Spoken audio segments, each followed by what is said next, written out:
Today's word is 1 Samuel chapter 3, verse 11 through 15. And the Lord said to Samuel, "See, I am about to do something in Israel that will make the ears of everyone who hears about it tingle.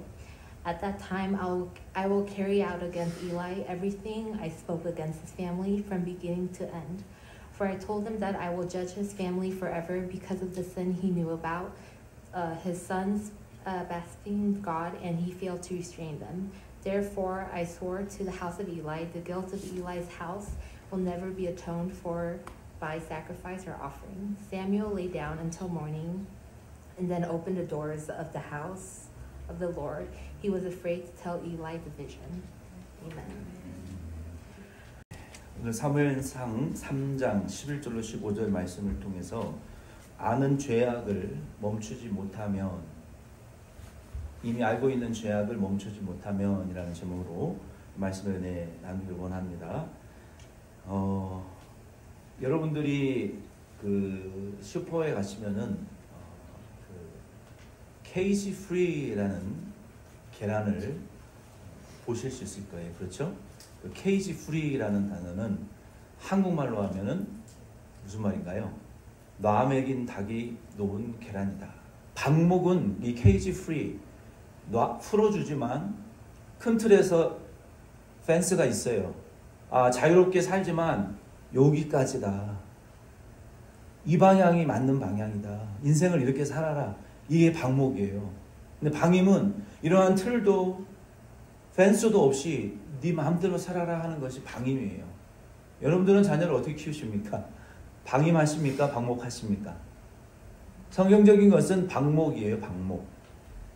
큰 틀을 제시해 주고, 그리고 그 큰 틀 안에서 자율적으로 결정하되 부모님들이 바른 방향으로 갈 수 있도록 이쪽으로 가면 이거 위험하니까 여긴 가면 안 되는 길이야 주고, 일로 가는 것은 너무 돌아가는 길이니까 여기가 맞아, 이렇게 방향과 큰 틀을 제시해 주면서 자녀들이 스스로 결정해 나갈 수 있고, 사무엘상 3장 11절과 15절 말씀에 보면은 하나님의 말씀을 우리가 들을 때 하나님의 말씀을 통해서 우리가 감동과 은혜를 받으려고 여러분 애를 쓰시는 저와 여러분 되기를 바랍니다.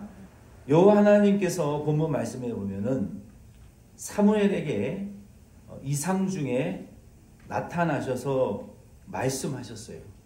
근데 그 내용을 15절 말씀에 보면은 엘리에게 가르쳐 주기를 굉장히 두려워했다는 거예요. 왜? 엘리의 집안에 무서운 심판에 대한 내용이었기 때문에 엘리가 그 이상을 엘리에게 알릴 수가 없었어요. 본문 말씀에 보면은 사무엘이 이상을 보았다라고 말하는데, 히브리어 원어에 보면은 이 이상이라는 단어는 마르아라는 단어예요. 마르아. 미르라고 좀 비슷한 발음이죠. 이 환상이라는 것, 그 위상이라는 것은 원어의 의미는 이 이상의 원어의 의미는 비전이라고도 할 수 있고요.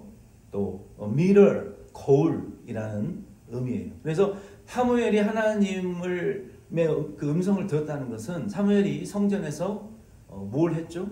등잔불, 해가 지면 등잔불을 켜고 해가 뜨면 등잔불을 끄고 문을 열고 닫는 이 일을 성전에서 자면서, 먹고 자면서 그 일을 했었단 말이에요. 그런데 한밤중에 자면서 환상 중에 하나님이 나타나셨어요. 나타나셔서 하나님이 말씀하셨다라고 성경은 말하고 있어요.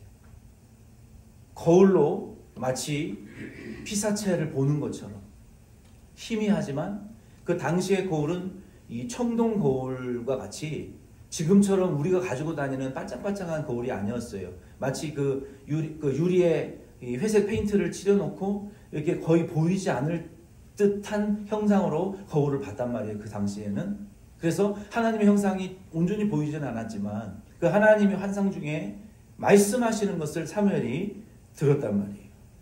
하나님께서 사무엘에게 말씀하신 그 내용을 15절 말씀에는 그 내용이 어떤 것이었냐면 그 말씀을 듣는 자들이 이 두 귀가 울리게 될 것이다 라고 말했어요. 여기 울린다라는 말씀은 말 그대로 이 바이브레이션, 진동한다라는 그런 의미예요.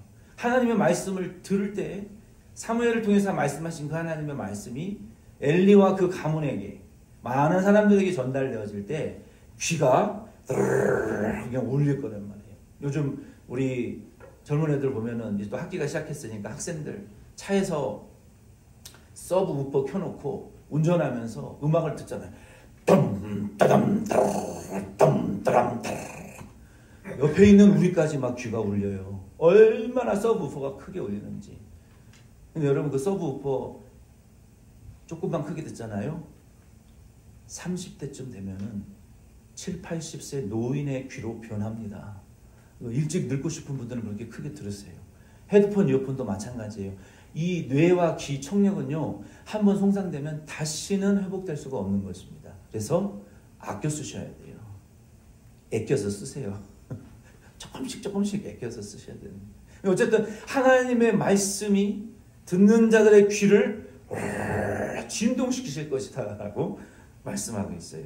여기에 그 울린다라는 말씀의 원어의 내용에도 보면은 그 의미가 듣는 내용이 무시무시하고 공포스러웠기 때문에 이 귀가 울리고 열왕기하 21장 12절이나 예레미야 19장 3절에 그리고 입술이 떨렸다는 거예요.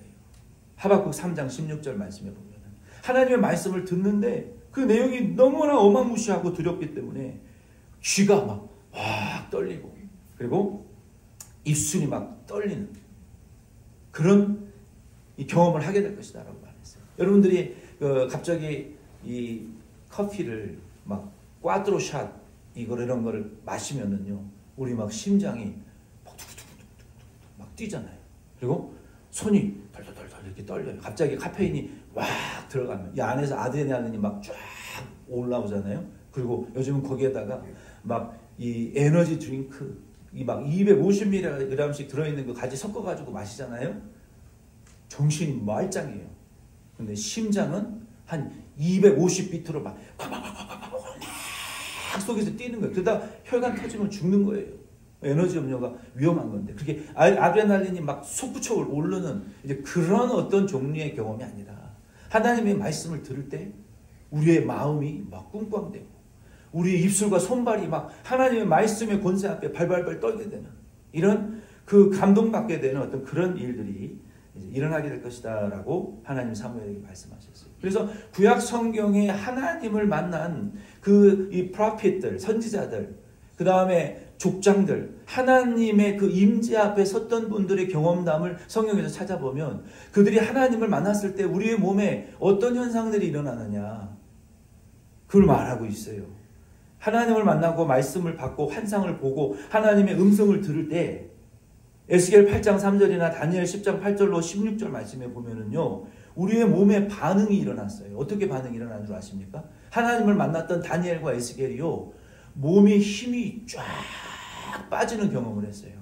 마치 오징어 같이 문어와 같이 몸이 축 처져가지고 몸에 있는 모든 힘이 빠져나가서 쓰러지는 그리고 기절하는 죽은 자와 같이 됐다라는 것은 기절했다는 거예요. 그래서 의식으로 몸을 움직일 수 없는 그런 기절과 어떤 몸의 힘이 완전히 빠져나가는 그런 병자와 같이 약해지는 그런 경험이 하나님을 만날 때 선지자들 가운데 경험되어졌다. 신비한 현상이죠. 요한계시록 1장 10절과 17절 말씀에 보면 사도 요한이 하나님으로부터 반모섬에서 사도 요한은 여러 차례 사형을 시키려고 했지만 죽지를 않았대요. 심지어 기름 끓는 가마에 사도 요한을 집어넣는데 죽지 않고 살아나오더라. 이거 죽일 수도 없으니 어떻게 해야 되느냐. 그래서 사도 요한을 반모라는 섬에 유배를 보내버린 거예요. 거기서 살다 그냥 알아서 죽으라고. 근데 거기에서 사도 요한이 기도하는 중에 하나님의 계시를 받게 됩니다. 그 내용이 요한계시록입니다. The Book of Revelation. 마지막에 요한계시록의 계시를 받게 되는데 그때 그 요한계시록의 계시를 받을 때 하나님의 음성이 어떻게 들렸냐면 내 뒤에서 요한계시록 1장 10절 말씀해 보면 성령의 감동이 되어서 하나님의 음성이 들리는데 나팔 소리와 같은 하나님의 음성이 들리기 시작했다라고 말하고 있어요. 하나님의 음성이 나팔 소리와 같이. 여러분 성경에 보면은 하나님의 임재하심이 있을 때 항상 천둥 번개 지진 우박, 불, 그리고 천사들의 나팔소리, 구름 이러한 것들이 등장합니다. 그러니까 하나님의 임재가 나팔소리와 같이 이 천사들의 임재와 강림으로 하나님의 나팔소리가 불려 퍼졌을 때, 그리고 그 나팔소리를 받아 적은 것이 음성을 적은 것이 요한계시록이잖아요. 그리고 하나님께서 좀 더 예수 그리스도께서 사도 요한에게 좀 더 가까이 오셨을 때 요한계시록 1장 17절 말씀에 보면 내가 죽은 자와 같이 되었더라. 뭐예요? 몸의 힘이 다 빠져나가고 기력이 하나도 없어지게 돼요. 흐물흐물하고 기절하고 죽은 자와 같이 쓰러지고 기절하는 경험을 사도 요한이 했다는 거예요. 이게 구약 성경에도 그렇고 신약 성경에도 그렇고, 이게 귀가 울린다라는 말씀에 우리가 일종의 해석이라고 볼 수 있어요. 오늘 이 말씀을 통해서 우리는 하나님의 말씀을 들을 때, 예배드리러 올 때 저와 여러분들은 감동받으러 오시는 것을 여러분 믿으시기를 바랍니다. 우리의 귀가요 울려야 돼요. 하나님의 말씀을 들을 때 귀가 우리의 마음이 진동이 와야 돼요. 우리의 마음이 막 흔들려져야 돼요. 우리의 여러분 지진이 일어나면 모든 파운데이션이 다 바뀌어버리잖아요. 뒤집어 엎어지잖아요.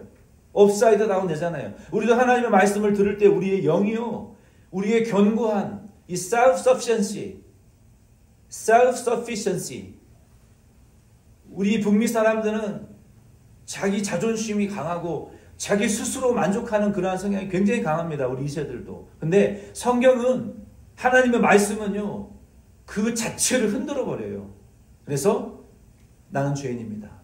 내가 아무것도 아니구나. 하나님 앞에 죄인이, 지옥 갈 죄인이구나. 그의 자존감들이 하나님 앞에 무너져 내려야 돼요.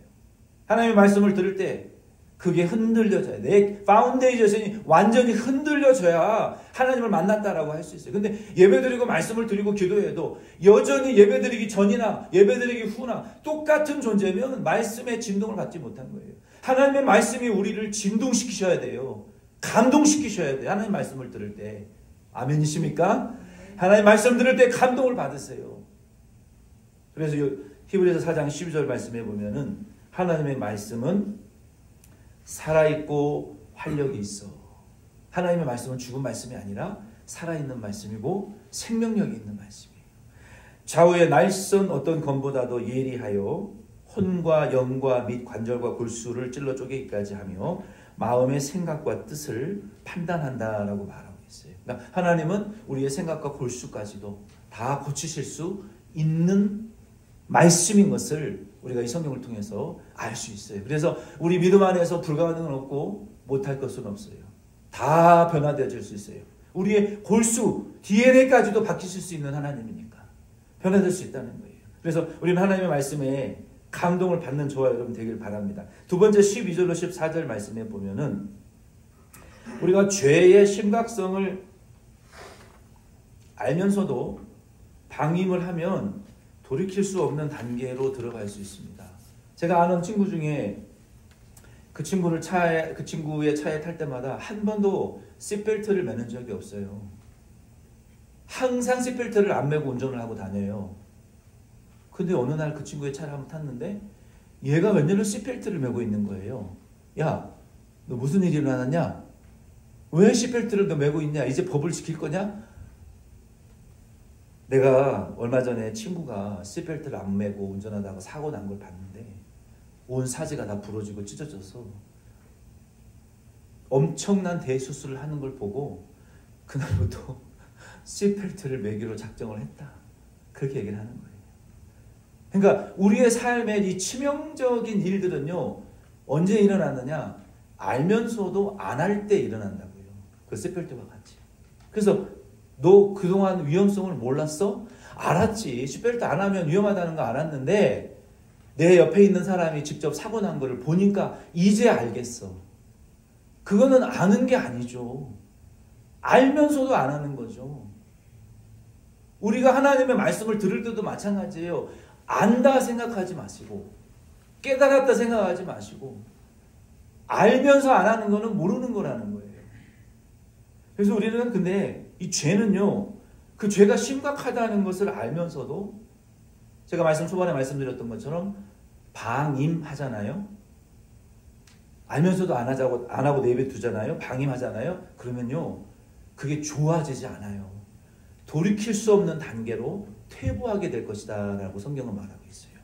12절로 14절 말씀의 그 내용은 참 무서운 내용이에요. 근데 우리가 이것을 그냥 저주로 받아들이지 말고 하나님이 우리에게 말씀하시는 중대한 가르침으로 우리가 한번 좀 받아들이고 이 말씀을 좀 살펴봅시다. 13절에 뭐라고 말씀했습니까? 13절에 내가 그의 집을 영원토록 심판하겠다고 그에게 말하는 것은 그가 아는 죄악 때문이니. 무슨 죄악 때문이라고요? 모르는 죄 때문이 아니라 너도 알고 나도 알고 온 집안 식구가 아는 죄 때문에. 온 가정 식구들이 자녀들의 죄 짓는 걸 알면서도 그냥 냅둔다는 거예요. 방임한다는 거예요. 그건 학대입니다. 영적인 학대예요. 방임과 방목은 다른 것입니다. 내 사랑하는 사람이 저주받을 죄를 짓고 있는데 냅둔다. 네 인생이니까 네가 알아서 해라. 그건 학대요, 방임이라는 거예요. 하나님이 신앙생활을 방임하는 태도로 신앙생활하는 사람의 죄는 용서하지 않는다는 거예요. 엘리에게 직접 말씀하셨잖아요. 너가 저주받는 이유는 아는 죄악 때문에 그렇게 된 거다. 자녀들이 저주받을 것을 알면서도 방임하는 사람의 죄는 부모도 용서하지 않는다는 거예요. 하나님이. 아는 죄악 때문이니 이는 그가 자기의 아들들이 저주를 자청하되 금하지 아니하였음이니라. 얼마나 무서운 말입니까? 내 사랑하는 사람들이 저주받을 죄 짓는 거 보시면 여러분 금하셔야 돼요. 아멘이십니까? 아멘. 자기 인생이니까 알아서 하겠지? 하나님 우리에게도 책임을 물으신다는 거예요. 이미 인식하고 있는 죄, 나 자신이 무슨 죄를 짓는지 내가 알아요. 이미 인식하고 있는 죄가 있어요. 조금씩 야금야금 남모르게 짓는 죄들이 있는지를 내 안에 내가 알아요. 그리고 이미 알고 있는 내 죄가 내게 있다는 것을 우리 자신은 어느 누구보다도 알아요. 잘 알아요. 많은 중독자들이 이렇게 얘기를 합니다. 알코올 중독자, 담배 중독자, 마약 중독자, 음란 중독자, 돈 중독자, 인간관계 중독자, 물건 중독자, 여행 중독자들이 이렇게 말해요. 나는 내가 짓는 죄도 알고 약점이 있다는 것을 내가 알아. 그러나 나는 내 스스로를 통제할 수 있고 그 어떤 대상에 나는 중독되지 않고 나는 지배받지 않아. 내가 할 수 있을 때 하고 멈출 때 멈출 수 있어. 근데 뭐가 문제냐라고 말해요. 누가 말한다고요? 중독자들이 그렇게 말한다는 거예요. 근데 이미 자기는 중독되어 있는 줄 몰라요. 통제할 수 있을 거라고 생각하지 마세요. 여러분 방임하다 보면 돌이킬 수 없는 단계에 빠져있는 자신을 발견하게 될 때고 그때는 때가 늦은 거예요. 내 안에 발견되어지는 작은 죄, 내가 이미 알고 있는 죄를 이거 하나님 싫어하시는 것이라는 것을 알고 있는 것들을 냅두지 마시고 방임하지 마시고 자기 자신을 영적으로 학대하지 마시고 하나님의 말씀의 기준으로 여러분의 자신을 쳐낼 것은 쳐내고 가지 말아야 될 것은 가지 말고 말씀의 울타리 안에서 여러분 신앙생활 해 나가실 수 있는 저와 여러분 되기를 바랍니다.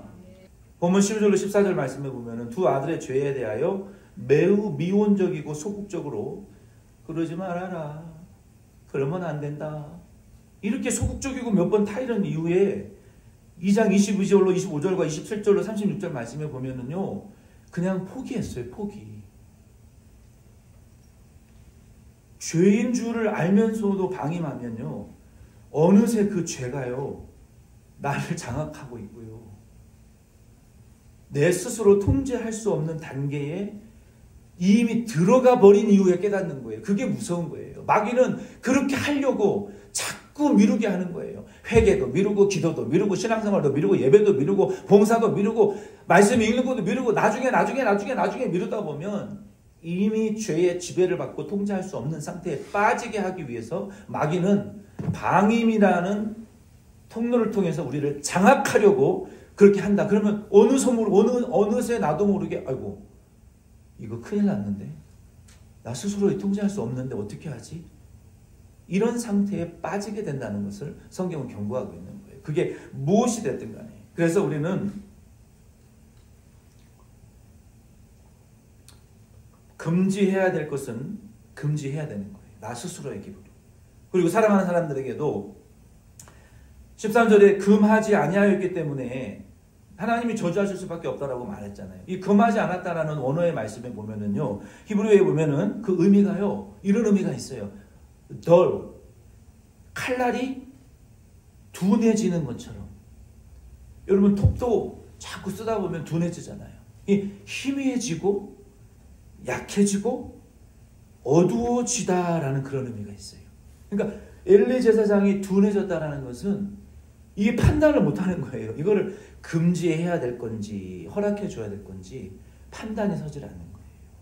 자녀들이 저주받을 짓을 하고 있는데 내버려 둬야 될지 간섭을 해야 될지 이게 판단이 안 서는 거예요. 그만큼 영적으로 둔해져 버렸고 어두워져 버렸고 그래서 꾸짖을 수가 없는 거예요. 꾸짖다라는 의미도 있어요. 금하지 못했다라는 게 있어요. 그래서 우리는 앞에서 말씀드렸던 것처럼 방목과 방임이 이 큰 차이가 있는 것처럼 우리는 방목과 방임을 잘해야 됩니다. 저주를 자청하고 있는 두 아들들을 엘리가 전혀 훈계하지 못한 것은 그가 늙고 힘이 없어서가 아니라 아마도 자녀들을 설득할 영적인 지혜가 없었고 영적인 여력이 없었던 거예요. 왜 그렇게 됐을까요? 엘리가 대제사장인데 국가 전체의 죄를 짊어지고 회개하고 하나님께 제사 드려야 될 영적으로 가장 반짝반짝 샤프해야 될 사람이 영적으로 가장 둔해진 사람으로 변해버렸는데 왜 그렇게 됐을까요? 거기에는 이유가 있습니다. 이유가 있어요. 그 이유를 결론으로 삼고 오늘 결론을 말씀드리려고 합니다. 그러므로 우리는 이미 내 안에 자리 잡고 있는 죄를 방임하지 말아야 됩니다. 아멘이십니까? 뒤로 자꾸 미루지 말라는 거예요. 방임하지 말라는 거예요. 그리스도인들은 아는 죄, 이미 알고 있는 죄 있어요. 그리고 그 죄의 방임을 굉장히 조심해야 돼요. 죄를 가볍게 여기거나 방임하면요, 잡초와 같이 와 번성합니다. 우리도 이미 우리 안에 들어와 있는 이 아주 그 죄의 기미가 보이고 약한 기운으로 죄성이 우리 안에 올라올 때 그걸 회개하고 해결하잖아요. 쉽습니다. 근데 냅두잖아요. 통제할 수 없는 잡초와 같이 우리의 마음에 번성하게 되어지는 거예요. 이에 대한 심각성을 예수님은 인간의 외식으로 설명하셨어요. 외식이라는 것은 원어의 의미에 보면은요, 한 단어로 위선이라고 말할 수 있어요. 히포크리틱. 겉과 속이 다른 사람이 있어요. 그렇죠? 이게 위선자라고 말하는 거예요.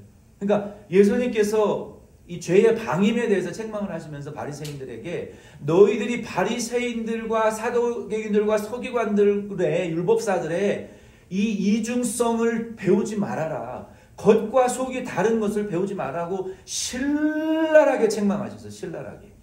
이 위선자들은 연기에 아주 뛰어납니다. 연기라는 것은 그 사람의 본성과 겉으로 보여지는 게 다른 거예요. 이것을 예수님은 위선이다라고 말씀하셨어요. 이 위선자들은 연기의 역할과 그 본성이 다른데 이런 자들이에요. 이런 자들.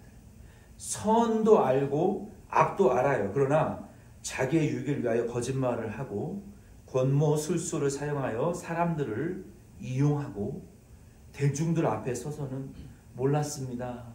몰라서 그랬으니 용서해 주세요. 잘못했습니다. 이렇게 변명하고 타인에게 뒤집어 씌우는 이러한 인간의 외식. 그래서 예수님께서는 이러한 죄의 방임에 대하여 굉장히 여러 가지 비유를 통해서 우리에게 책망하셨어요. 그 몇 가지의 비유를 좀 말씀을 드리려고 합니다. 누가복음 12장 35절로 48절 말씀에 보면은 예수님께서 뭐라고 말씀하셨냐면은 모르고 준비를 안 한 사람은 덜 맞을 것이고 알면서도 준비하지 않은 사람은 더 매를 맞게 될 것이다 라고 말씀하셨어요. 마태복음 25장 1절로 13절 말씀에 보면 열 처녀 중에 신랑은 을에 늦게 온다는 것을 알면서도 등불만 딸랑 준비하고 예비 기름을 준비하지 않은 5 처녀는 결국 혼인잔치에서 쫓겨났어요. 슬퍼 이를 갈게 되는 역사가 일어났습니다. 그럼 왜 우리가 이 엘리야와 같이 이렇게 되었느냐? 그거를 우리가 내 안에 이미 발견된 죄를 알면서도 회개하지 못하는데 그걸 해결하기 위해서는요. 실질적으로 이러한 것들을 조심해야 돼요. 에베소서 3가지를 말씀드리고 말씀 마치겠습니다. 에베소서 4장 17절로 19절 말씀해 보면은 첫째, 지혜가 약해지지 않고 마음이 굳어지지 않도록 하라라고 말씀하셨어요. 그러니까 에베소서 4장 17절로 19절 말씀해 보면은 우리가 말씀을 들을 때 우리의 지혜가 살아있는 분들은요, 눈이 반짝반짝하고 말씀을 이렇게 쫙 스펀지처럼 받아들이는 것이 느껴져요. 여기 강단에 쓰면. 여러분도 여기 쓰면 느껴지실 거예요. 근데 이 지혜의 문이 닫힌 분들은요, 말씀을 튕겨내요. 툭! 나를 보고 있어도 마음으로는 말씀을 받지 않습니다. 왜? 이 지혜가 닫혀있기 때문에 그래요. 지혜의 문이. 그래서 우리가 예배 전에 하나님 앞에 회개하고 기도하고 찬양하는 이유는 하나님, 내 지혜의 문을 열어주십시오. 말씀 듣는 귀를 열어주십시오. 말씀을 듣고 아멘 해야 너희의 죄가 주홍같이 붉고 주홍같이 붉을지라도 너는 내게 와서 의논하라. 내가 너의 죄를 눈과 같이 양털과 같이 희게 하리라. 내가 만약에 말씀을 순종하면 즐겨 먹겠거니와 거절하여 배반하면 칼에 망하리라 라고 하신 이사야의 말씀대로 지금 말씀 듣는 순간 지혜가 열려서 아멘하면 그 죄가 용서받고 말씀의 은혜가 역사합니다. 나중에는 안 돼요. 나중에는 얼마나 세상에 일이 바쁜데 언제 말씀 묵상하고 기도하겠냐는 거예요. 지금 하늘의 문이 여기 열리고 성령이 임하시고 우리의 문이 열려져야 말씀의 역사가 지금 일어나는 거예요. 지금. 그래서 예배가 중요한 거예요. 여기 모였을 때가 중요한 거예요. 그래서 우리는 말씀을 들을 때 반항적인 태도, 거부하는 반응, 자꾸 수만 가지 생각이 여기 떠오르지 않도록 말씀 듣는 지혜가 둔해지지 않도록 여러분 자신을 준비하셔야 돼요. 말씀 들을 때. 그리고 우리의 마음이 강팍해지지 않아야 돼요. 우리의 마음이 항상 기쁘고 우리의 마음이 항상 제너러스하고 우리의 마음이 항상 좀 말랑말랑해져 있어야 은혜를 받죠. 다 죽여버릴 거예요. 건드리기만 해봐. 가방 안 놔둘 거예요. 이런 사람은 은혜 받기 힘들어요. 그래서 우리 마음의 문이 좀 부드러워지고 우리의 지혜가 열려 있을 수 있도록 우리의 마음 자신을 항상 조심해야 돼요. 그렇게 준비시켜야 돼요. 두 번째는 누가복음 21장 33절 말씀에 보면은요, 이거를 조심해야 돼요. 뭘 조심해야 되냐면은 방탕, orgies, 술 취함, 생활의 염려에 한번 따라해 봅시다. 압도되지 않게 하라. 압도되지 않게 하라. 그럼 적당히 해도 됩니까? 적당히 해도 안 돼요. 적당히 하다 보면 100% 압도돼요. 그러니까 방탕, 술 취함, 생활의 염려에 우리가 압사당하지 않도록 술 취함과 방탕함에 생활의 염려에 돈에 대한 염려에 여러분 하도 되지만 예수님 안에서 하시고 그것이 완전히 우리를 압도하지 못하도록 여러분이 다스리세요. 네. 세 번째는 마태복음 13장 21절 22절 말씀에 재물의 유혹이나 환난과 박해가 있어도 말씀 순종하고 믿음을 포기하지 말라. 돈의 유혹이 있고 우리를 핍박하고 애매히 미워하는 사람들이 우리 주변에 있다 할지라도 믿음 생활 포기하지 마시고 여러분 인내함으로 믿음 생활 계속 해 나가시다 보면 우리는 엘리야와 같이 우리의 마음이 둔해지고 우리의 지혜가 막히지 않고 알면서도 짓는 죄를 인하여 하나님에게 책망받고 저주받는 사람이 되지 않을 수가 있어요.